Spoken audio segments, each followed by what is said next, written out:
Hey everyone, welcome to my channel. While I'm holding in my hand the very new Toolkit RC P200 mini power supply. This thing is just over 2 inches in width and about 3 inches in length. Now the power supply is something that many of you will want because you might be like me, you have this as your power supply. And some of you are probably watching this going, power supply, I don't understand, everything I buy comes with a power supply. Well, in the RC hobby, everything is DC. You might plug it into the wall, but what comes out the end is DC voltage. And you have to power an awful lot of things in the RC hobby. So we have devices like this, at least I do, and this powers a lot of my battery chargers and whatnot. And it's massive and it's noisy. And I'm sure a lot of you have power supplies like this or even bigger ones. So let me just toss that. So what's really cool about the P200 is it's new on the market. And since it's new on the market, it's the latest technology. It has a gallium nitride power supply semiconductor system inside. What does that mean? I have no idea because I am not a scientist, but apparently if I read the specs, it means it's pretty darn good. So if you have anything around your house that runs on DC power or requires DC power to charge up, up to 30 volts and 10 amps, well, this will do it. Now, for all of you watching that would want this power supply, you probably want to know the features and you probably know more about a power supply than me. I'm very basic with power supplies. So I've written down the features and I've written them down here because my little goldfish brain is going to forget it. So let me read them off to you. So you can power this by AC power or DC power. If you use DC power, it says it goes up to a max of 28 volts. If you plug it into the wall, and it does come with the AC power supply for your country, then you can go from the normal stuff 100 to 240 volts to power it. As I've already mentioned, this is a power supply, so everything coming out the front is an output. It's not an input, it's an output. So you have 10 amps maximum out the front, you have 30 volts maximum out the front, and you can select that. It's all selectable. So if you don't want 10 amps, you only want 2 amps, you select 2 amps. If you only want 5 volts, you select 5 volts. I'll show you that in a bit. Even the USB out here, you have so many USB devices around your house, your iPad, whatever. The USB out here can shoot up to, if I look down here, it says, goes from 5 volts, which we're mostly common to with USB outs, all the way up to 20 volts and 65 watts. I've never seen that. That's incredible. So take my word for it. I've never seen a power supply this small that does this much that's configurable. So if you're in the market for a power supply, this is probably the one. So now let me show you everything close up and go over the features. Here we go. First item, you can see it has an IPS display, 240 by 240 pixels. There are 2 dials below the display. The left one is for your current out adjustment, your amps, and the right one is for your voltage out adjustment. You can adjust the voltage to whatever you wish. Next, below that, you have a power button, and below that, you have positive and negative banana output plugs. And finally, you have a USB-C output. Now let's go to the back of the unit. On the back of the unit, you can see we have our AC input and also an AC on-off switch. So if you plug in DC, you might want to turn off the AC so you don't have both coming in. Cooling fan, it's very quiet. It's not that noisy at all. And you have your DC input for when you're out in the field or doing some other stuff around the house, and it has an XT60 connector. Next thing I want to show you is what comes in this box. Here we go. First off, here's a close-up of the box, and if I look at the side of the box, it says these are the parameters, what's advertised, why this thing is so great. And if we open the box, the first thing we see would be our P200, nice shiny new. We do receive an AC power supply for your country. I'm in North America, so mine's a North American power supply. You have a little instruction booklet to get you up and going. You get some banana plugs with alligator clips at the end. You also get an XT60 female cable, nothing at the end. You can solder things on, and I'll show you that in a second.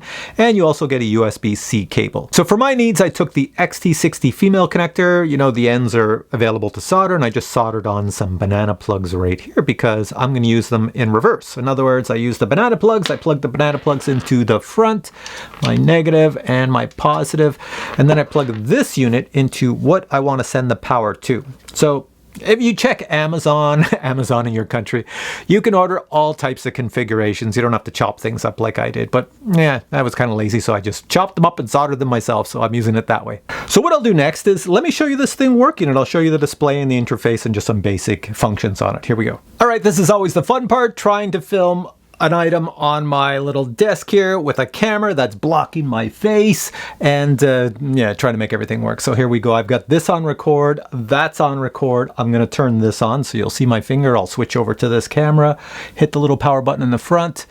This thing will come to life. And there's our main screen. First thing I want to show you is the settings menu. To access the settings menu, just press in the right jog dial, and here's our settings. This may not mean anything to a lot of you, but these are all the settings you can change. Those who use power supplies, it makes perfect sense. So let's go back. Next, I'm going to show you quickly USB charging. So I have a USB cable here. This is off my MacBook, so I'm going to use that. Let's see if I can do this. Here's my MacBook. It's on. Say I wanted to charge up my MacBook. You can charge up anything with USB with this device. So I'm going to plug in the normal little USB-C here and check out the display, what's happening. At the top of my screen, you can see right here, the USB is drawing 17.8 volts and it's going up and down, and 0.5 or 3 amps. That there is the temperature of this unit. Hopefully my finger's not blocking anything. If I want to see more information on the USB, I just press the left button or the left jog dial, and there's all my USB information right here. And the cool thing is when you go down the protocol, that's the USB protocol for the Mac. It's a PDFiX. I have no idea what that means. So are you impressed yet? Nah, probably not, right? Okay, let me show you how the voltage thing works. Here we go. So what I want to power is this here battery charger so I can charge up LiPo batteries. So obviously this is a battery charger and that is a power supply. Two different things. So you might buy a lot of battery chargers online that cost you like 20 bucks, but they don't come with a power supply.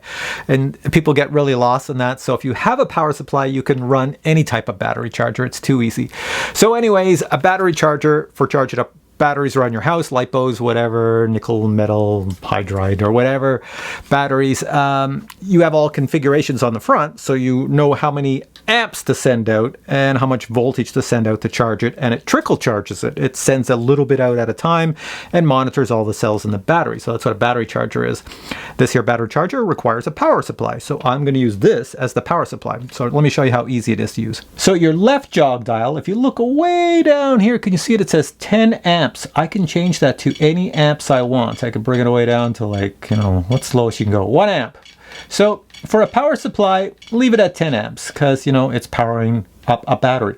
And over on the other side, you have right down here, that is your voltage. Right now it's at 20.5. I can bring it all the way down to, what's the lowest it can go? 1 volt. And the highest it goes is, oh, I'm shaking this whole table. The highest it goes is 30 volts. So for a power supply, let's go 24 volts because, you know, like your car battery, DC in, anything, I don't know, 24 volts is pretty much standard. So I'm going to put it at 24 volts. There we go. Next thing I do is I plug my XT60 female cable into the power supply up here. So there we go. I'm plugging it in. And now power will go to this. So I'm just going to put it down on the table back here. Probably can't see it. Actually, I'll hold it right here. It's not on. Why is it not powered on? Because I have to turn this unit on. Hey, but this unit's already on, you say. No. After you select the voltage here, you have to then push in this jog dial. Here we go. And it sends it to this. So now this unit is powering this unit, and I can charge any type of batteries I want. So now that I have it powered up, I'm going to plug a battery in, start charging the battery, and we're going to be able to monitor the draw from the power supply, how much this thing is pulling to charge this. So here we go. So my LiPo battery that I've plugged into my charger is a 1300 milliamp hour battery. That is a 6-cell battery. There we go. There's my battery charger going, and you can see that it's showing on the right. It's drawing 31 watts, and I've got it at 1.3 amps, and there it is. It's 8 milliamp hours going right now, and there's a cell voltage below. So let's look at our unit and see what it shows. So at the bottom down here, it's sending out about 1.3 amps on average. It's bouncing around because that's what the unit is asking for. Over here, it is sending out 24 volts. And if you look at our graph up top, the top line up here, where's my finger pointing in the right spot? Yes, it is. That line there is your voltage. And that line down here is your amps. This graph moves from left to right, and as things change, this graph changes as well. So you want to see it change? Watch this. I'll just draw more amps. I'm going to go and tell it to draw more than 1.3. Boost it up to 2.8. This can handle it. So here we go. 2.8 amps. What happens on our screen? Check it out down here. Now it's drawing 2.4, it's going to go up to 2.8, and you can see that our graph up there is going to show that it's drawing more amperage as well. So obviously on a battery charger, you have a display that tells you the output to the battery that you're sending, which is similar to what the power supply is. I'm just showing the both because then I can see them working in tandem. But if you're powering something else other than, you know, a charger, well, then you're really going to see a lot of cool information on the screen that you never knew of before. It doesn't matter what you're powering, anything.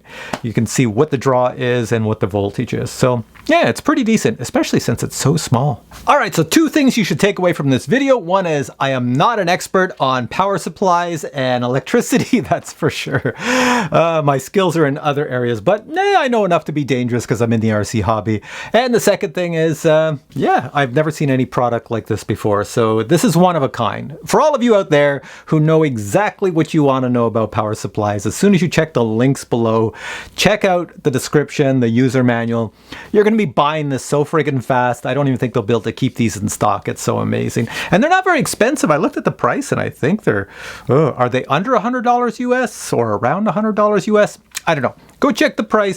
The links are below. From what I understand, this is available on different sites, not just one site. So I'll find out where it's available and I'll put the links below. All right, guys, if you have questions on this product and you want a half-ass answer, ask me. I will give you a half-ass answer, but if you want technical answers, go ask the company because, geez, like I said, I'm just a guy in the RC hobby and I know what I know, and that's about it.